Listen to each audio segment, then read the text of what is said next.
यहाँहरू सबैलाई नमस्कार। असुरक्षित यौन सम्पर्क भएको कति दिनपछि रगतबाट एचआइभीको जाँच गराउने।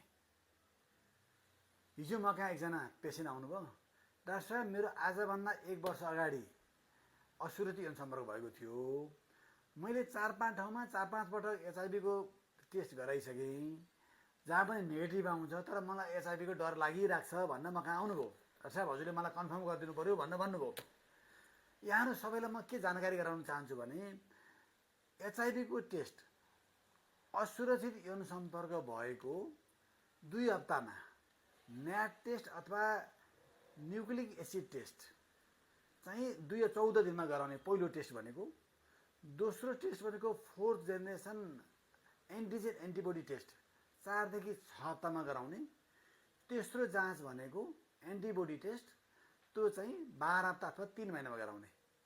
यति हुँदा पनि हजुरको रगतमा नेगेटिभ आएको छ, एचआइभी टेस्ट नेगेटिभ आएको छ भने पटक पटक रगत जाँच गरिरहनु पर्दैन। तर बिचमा फेरि हजुरको असुरक्षित यौन सम्पर्क भएको हुनु हुँदैन। र जुन न्याट टेस्ट अथवा न्युक्लिक एसिड टेस्ट भनेको थिएँ मैले, प्रथम टेस्ट 2 हप्तामा गर्ने टेस्ट चाहिँ त्यो चाहिँ आरएनए पिसिआर टेस्ट हो। त्यो अलिकति महँगो र जता सर्वसुलभ रूपमा त्यो टेस्ट उपलब्ध नहुनु पनि सक्छ।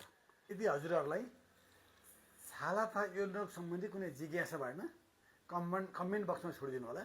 हस्, धन्यवाद।